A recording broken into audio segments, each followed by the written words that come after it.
शुक्राचार्य को 9 ग्रहों में किसने शामिल किया? दोस्तों, अब तक आपने असुरों और राक्षसों के बारे में बुरा ही सुना होगा, लेकिन क्या आपने कभी ये सोचा है असुरों का गुरु होने के बावजूद भी शुक्राचार्य को हमारे 9 ग्रहों में किसने स्थान दिया? और आखिर ऐसा क्या हुआ कि उन्हें 9 ग्रहों में जगह देने की जरूरत पड़ गई? आपको बता दें, शुक्राचार्य को 9 ग्रहों में शामिल किसी और ने नहीं बल्कि स्वयं महादेव ने ही किया था।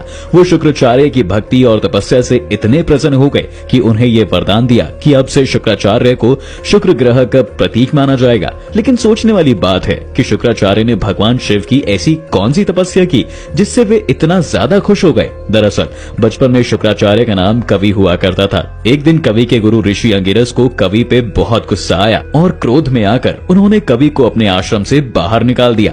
कई दिनों तक कवि जंगल में ही भटकता रहा, इधर उधर घूमता और जो उसे फल मिलते उसे ही खाकर वो अपना दिन काट रहा था। लेकिन बचपन से ही कवि बहुत ही बुद्धिमान था। उसे जो भी सिखाया पढ़ाया जाता वो सब कुछ उसे बहुत जल्दी याद हो जाता। एक दिन भटकते भटकते कवि ऋषि गौतम के आश्रम पहुंचा। बता दें कि ऋषि गौतम उस समय के बहुत ही महान ऋषि हुआ करते थे। ऋषि गौतम बहुत ही सरल और दयालु ऋषि थे। उन्हें देखते ही कवि ने उन्हें प्रणाम किया। इसके बाद ऋषि गौतम ने कवि से उसके बारे में पूछा। कवि के बारे में जानने के बाद गौतम ऋषि ने उसे अपने आश्रम में रहने की अनुमति दे दी। जैसे जैसे दिन बीत रहे थे, ऋषि गौतम को इस बात का एहसास हो रहा था कि कवि कोई साधारण बालक नहीं है, उसकी बुद्धि बहुत तेज है। और इस बात से ऋषि बहुत प्रभावित हुए। उन्होंने कवि को कई विद्याएं सिखाई और कवि के लिए जो भी सही लगा वो सारा ज्ञान उसे दिया। वहीं दूसरी ओर कवि अपने ऋषि गौतम से ज्ञान तो ले ही रहा था, साथ ही साथ अपने गुरु की सेवा में भी उसने कोई कमी नहीं छोड़ी थी।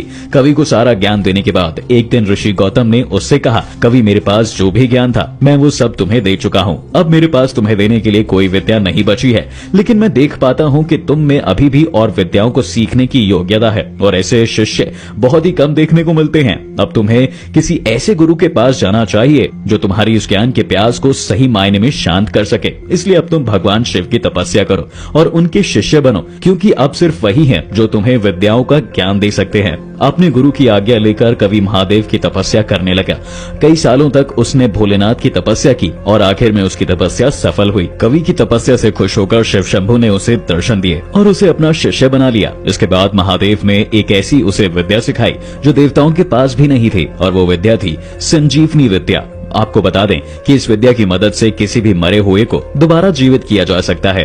बीतते समय के साथ कवि असुरों का भी गुरु हो गया, लेकिन कवि की संजीवनी विद्या सीखने की वजह से दैत्यों का साहस बहुत बढ़ गया था। देवताओं से युद्ध करके उन्होंने तीनों लोकों में कब्जा कर लिया था, जिसकी वजह से सारे देवता कैलाश पर्वत पर जाकर रहने लगे। लेकिन राक्षसों को ये भी हजम नहीं हुई और उन्होंने कैलाश पर्वत पर भी हमला बोल दिया। ये सब देखकर शिव जी ने अपना आकार बढ़ाना शुरू कर दिया और कवि को ही निगल लिया, क्योंकि कवि को संजीवनी विद्या तो आती थी लेकिन पेट से निकलने की विद्या नहीं पता थी। पर कवि हमेशा से दिमाग के बहुत तेज थे। उन्होंने शिवजी के पेट में ही उनकी तपस्या करना शुरू कर दिया। शिवजी सोचने लगे कि कैसा हठी है ये, मेरे निगल लेने के बाद भी मेरे ही पेट में मेरी ही तपस्या कर रहा है। आखिरकार शिवजी कवि की तपस्या से बहुत खुश हुए। उन्होंने उसे अपने पेट से बाहर निकाला और उससे कहा, कवि ऐसी विपरीत परिस्थितियों में भी तुमने मेरी आराधना करना नहीं बंद किया। मैं तुम्हारी तपस्या से बहुत खुश हूँ, इसलिए मैं तुम्हें वरदान देता हूँ कि आज से तुम पूरे ब्रह्मांड में कवि नहीं बल्कि शुक्राचार्य के नाम से जाने जाओगे और तुम्हें 9 ग्रहों में स्थान मिलेगा। इससे एक बात तो साफ हो गई कि अपने ज्ञान के बल पर आपको ऊंचे से ऊंचा स्थान प्राप्त हो सकता है। तो दोस्तों, आपको ये हमारा वीडियो कैसा लगा हमें जरूर बताएं और साथ ही ये वीडियो से जुड़े सवाल हमें कमेंट करके पूछना ना भूलें।